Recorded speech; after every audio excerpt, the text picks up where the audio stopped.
Welcome back to Tactical Magfed. If this is your first time on the channel, please go ahead and check out my other videos, playlists, all that good stuff. If you like what you see, please hit the like, subscribe, bell notifications and share it with all your friends. The sooner I can get to 1,000 subscribers on this channel, the better I'll be at feeding my Magfed habit. What's this video all about? I am super excited about this video today. I alluded to in some previous videos that I had a PPQ and I bought a red dot and RMR for it, and I hadn't seen anyone else do it, and I wanted to put a red dot on my Umarex PPQ M2. How did that go? That's what this video is all about. All I really need is my PPQ.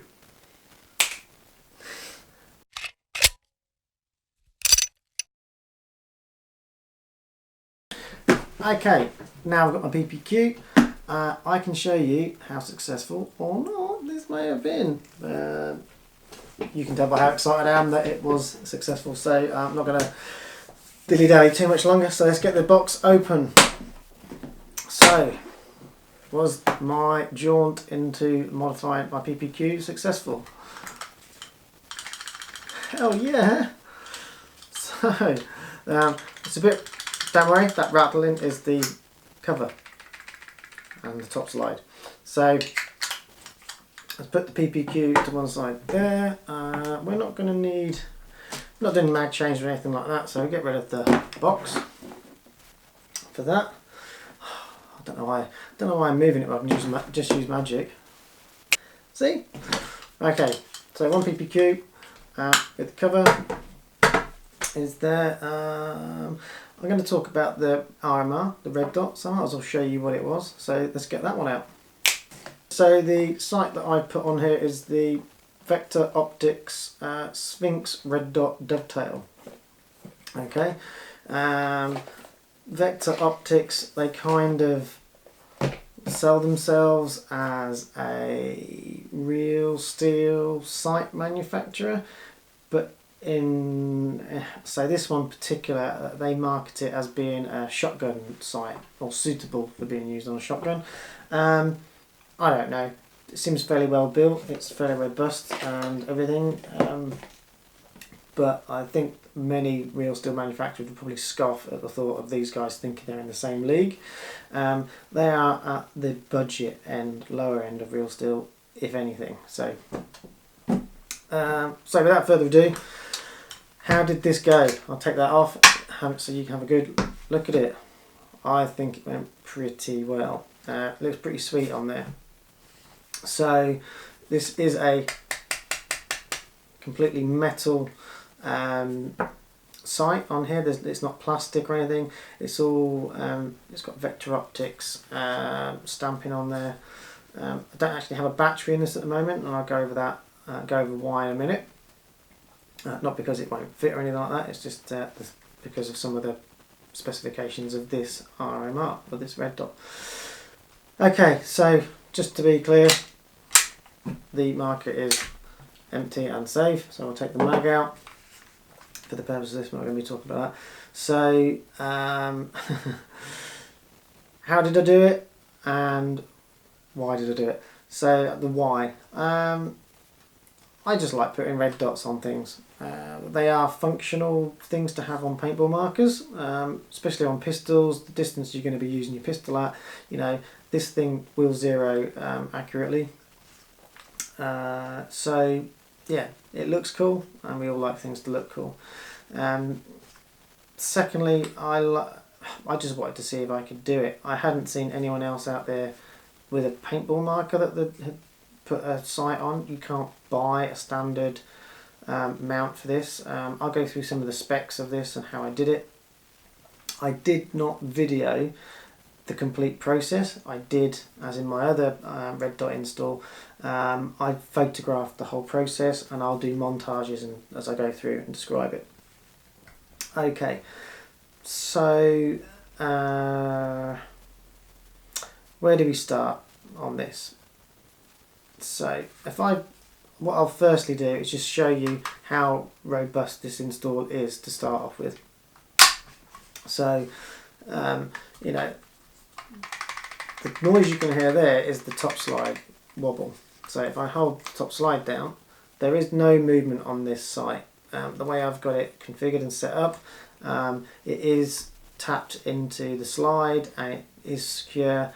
There are a few things I had to do. This video has taken a lot longer than I expected to put out because I had to go through a few more hoops than normal. You can't just, well, you may be able to, you can't just drill and tap into the slide and screw this thing on.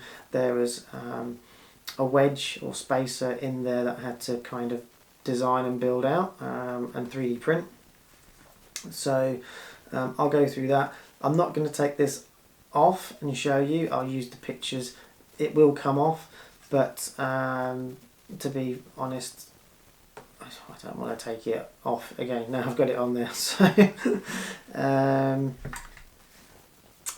why is there no battery in it? So that the specification of this Sphinx sight is that there is no manual on and off. There's a sensor on the front, and when it senses light, it will brighten and dim itself. So the brighter it is outside, the brighter the dot.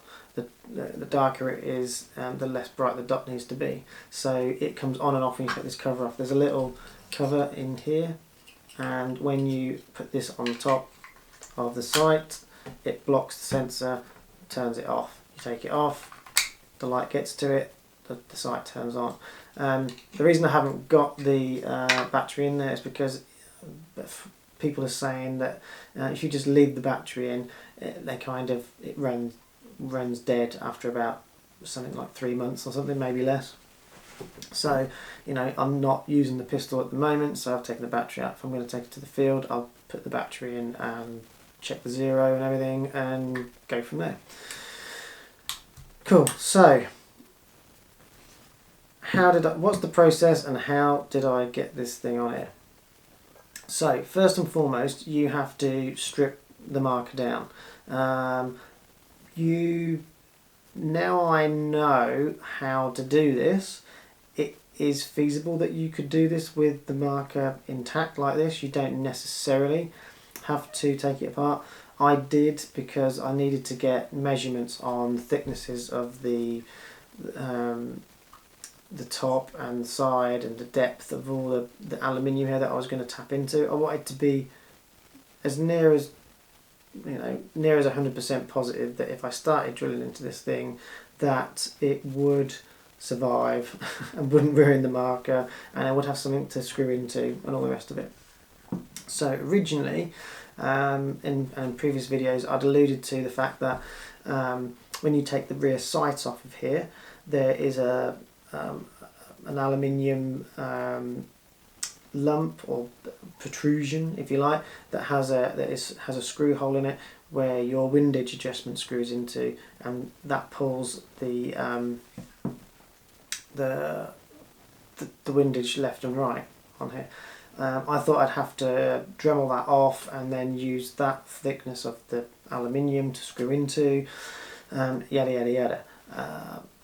Though I was going to go with that originally, but I just thought to myself, if this doesn't work out and I want to, retain the ability to have sights on here, normal iron sights or plastic sights in this case, that would completely ruin that. I'd have to find out some way of putting the sights back on, like screwing them into a fixed place or something like that. Didn't want to do that. I wanted the option to be able to reverse it back. So had a bit of a play around, took some measurements, took the sight off, took some measurements and all the rest of it.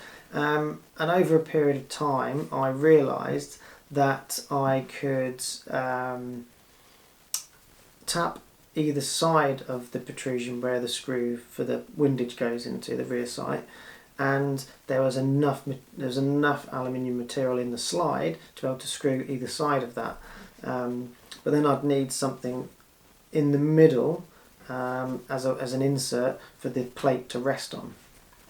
So I got to work kind of scouring the internet. I did find a guy who had designed a metal insert for the real steel PPQ.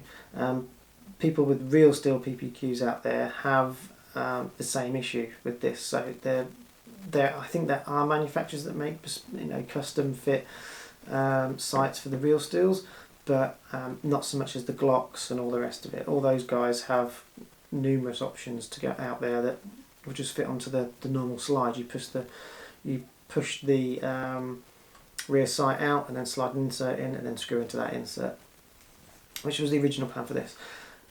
Also, I couldn't get my hands on a dedicated plate like here for a PPQ, so looked around. I hadn't originally thought the 1911 one would fit, or a Beretta style one would fit, because they're very similar, concaved or convex tops here, like rounded surfaces, so it's not flat like a Glock.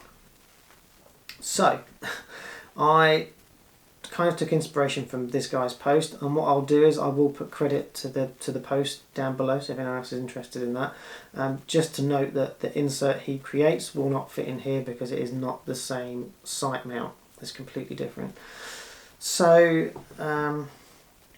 so yeah, I'm lucky enough that where I work I have access to a 3D printer, so I had to play around with some designs in SketchUp, and I think they're actually in here. I had to play around with some designs. There will be montages of pictures going up as I go through this process. Here we go.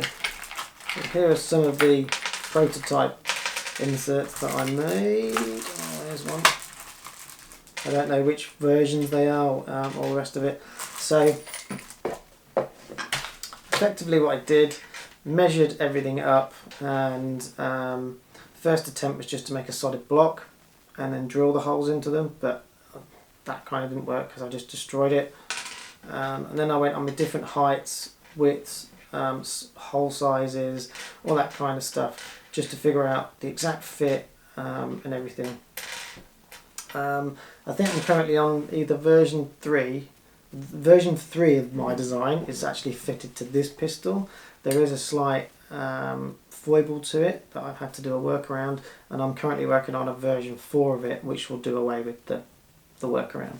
But effectively, what the aim is to, excuse the pun, is to put an insert into the gap left by the missing sight. That is a spacer that fills the void between the screw holes for the RMR plate, the sight plate that this fits onto, and the slide. So effectively what you do is you tap into the slide, you put the spacer over the top, you put the RMR plate on top of the spacer, and there's a shaped insert in the bottom of the space of this RMR plate that wedge sits in. You then put your screws through the insert and screw it onto the slide, and what happens is when everything's screwed tight, the slide pushes down, the plate pushes down on the slide and on top of the wedge insert and holds everything in place. Now the issue I've had with these is because these are 3D printed plastic effectively, don't know if you can see here, I'll do it on the top, this protrudes out the back. It did the same thing with the guy on the real steel, just purely where the sights sit.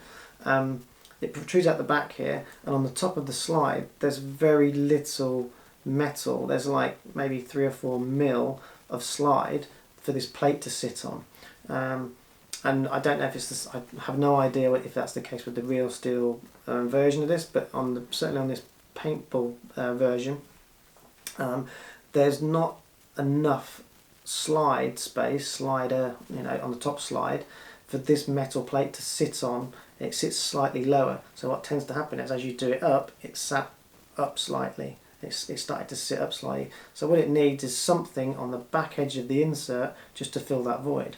I've done that in this instance with a piece of rubberized metal, like kind of like a cable tie, but it sits on the slide. It's covered in rubber, and it's just got enough. Because it's metal. There's enough purchase in there for the plate to sit on and hold it steady without it being able to tip back. It's raised it up a millimetre or 2, up 1.5 or 1 mil. So and because of the way that this was all screwed together, it can't fall out. There's absolutely no wiggle room in there. So effectively, it's a wedge to hold this plate in place. But yeah, it's all screwed in. It's all attached properly. It's not stuck together with glue or anything daft like that. It is properly tapped, screwed and held in place.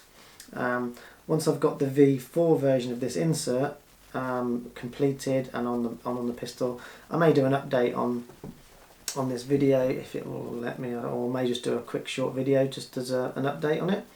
But okay, so that's enough babble about this. It works, it's on there, and I love it. I think it looks absolutely spot on.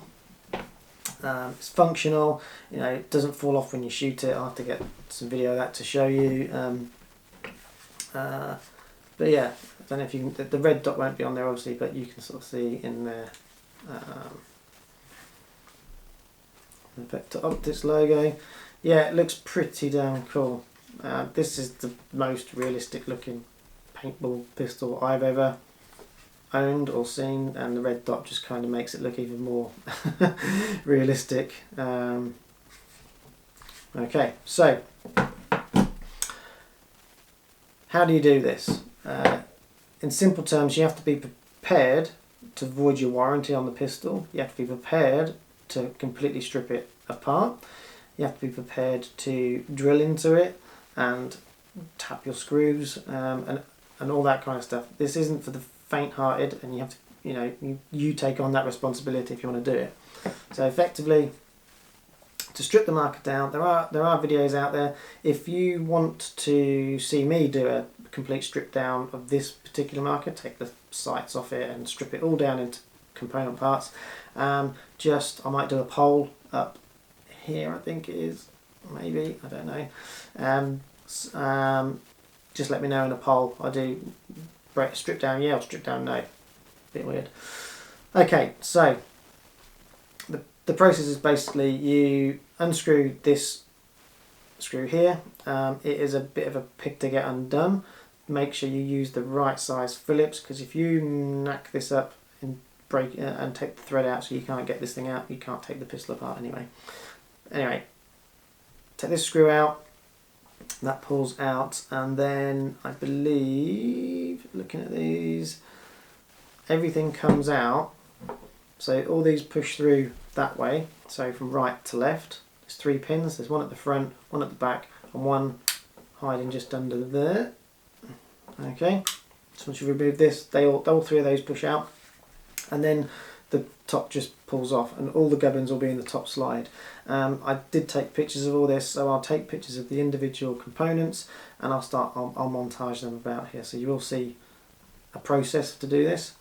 Once you've got all the bits of, once you've got the top slide off, then it's a process of taking out the, it's basically kind of 3 components. You've got the barrel section in here, you've got the spring, the slide spring in the bottom there, that all comes out in one piece. This comes out in one piece with the trigger assembly all on it, and in the back you've got kind of the trigger assembly and trigger arm go into another unit at the back here, which is basically where the hammer and everything is. So when it returns back, the hammer is in the back there. All that stuff comes out, leaving you with just the top slide. Okay. What I also did was there's a valve in there at the top. I unscrewed that and took that out because I was drilling it and there was metal filings and stuff all over the place. I didn't want that getting into the workings of that valve, so I just took everything out, stripped it all the way down to the bare top slide. Okay. Now I had worked out in my own mind that the thickness of this top slide is somewhere around just over 2 millimeters, 2.2 millimeters. So I got a hardened steel drill bit, made sure that I was very careful, and drilled it into the top there. I used my wedges here as the template to get the right width of the holes. I think they're something like 13.5 mil centre to centre. So, but rather than trying to measure that out and tap it and stuff and punch it to mark the centres, I just used 2 of these, and I put a drill bit down there and marked it, so it marked where the centres were. and drilled it out by hand. I don't have any proper equipment for any of this kind of stuff, so I did it by hand, and in retrospect it would be much more accurate for future reference, me doing this, if you used the drill in a kind of a proper I can't remember, a stationary drill where you have a handle and you pull it down. You can exactly measure how the depth you're doing and make sure that it's a vertical hole. I don't think I got these completely vertical, they're not far out, but you need the screws to sit completely vertical to sit into this RMR plate properly. Alright, so if you have access to all the proper tools to do this, you could make a much cleaner job of it first time round than I probably have. I haven't messed this up by any stretch of imagination, but it would just be, the perfectionist in me thinks that it would just be neater if the screws were bang on vertical. Anyway, I'm just me being picky at my own work. So yeah, once you've drilled the holes, you can get them right down. So you'll see in the pictures there is actually the screw, the bits that you screw the valve into that I've removed are actually very close to where you tap into these, so you can actually know when you go through. It doesn't matter if you go clean through either. You can go clean through, and as long as you use the right length screws when you screw the RMR on, it doesn't interfere with the hammer or anything like that. Just got to make sure you get rid of any knurling or anything like that on the underside, so nothing catches. So yeah, there's nothing underneath the area where the sight is that is pressurised under air or anything like that, so it all still works. It's not like the FSC where all the workings of the bolt are in there, so don't worry about that. So yeah, once you've got your holes drilled to the right depth, to the max depth you think you're prepared to go to, or you've gone all the way through, you just tap the holes. Now for my particular site plate, they were M3. So I used a 2.5mm hard steel drill bit to drill the holes, and then an M3 tap to tap the screw hole. All right, I'll show you some videos of me doing that. I'm kind of old hat to it now. I've done it on a couple of things. You just make sure you get a decent bite on the tap bit and get it all the way in there. Don't force it in too deep. Sorry ladies, because you'll de-thread that tap, so you just go in as far as you can until you start feeling real resistance on it, and then you reverse the tap back out as if you would screw in or unscrew in a screw. Put your M3 screw in there and make sure that you've got a good thread on both sides, and then you're practically good to go. Effectively then, once I had the insert goes into the space where the sight is. You then put this RMR plate on top of that and screw the RMR plate on.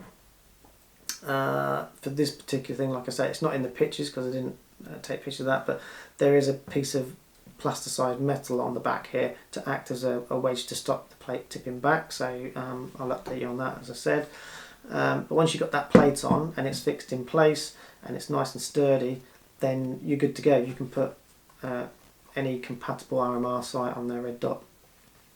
Then it's just a case of you put one of these on top, 2 screws in there, and everything's good to go. Obviously you've got to put your battery in your sight, but no major deal there.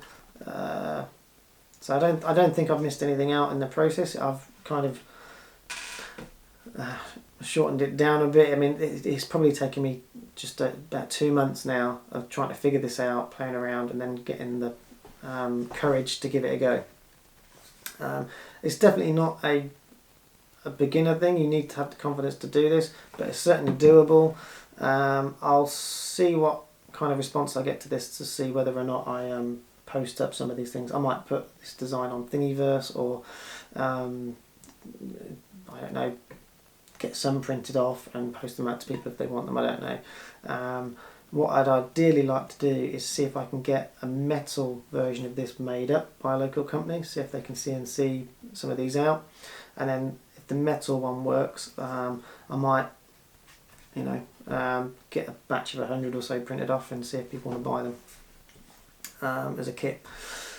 Okay, so don't know what you think of this. I think it's awesome. I will have to do a field test of see if it affects the efficiency of these things, because you know you can get 4, maybe 5 mags of rounds out of these things. If having this on the back here makes it less efficient or something like that, or causes any problems with the cocking mechanism, I'll let you know. I haven't experienced that yet, but I haven't put a full mag of anything through it and I haven't tested it fully for efficiency.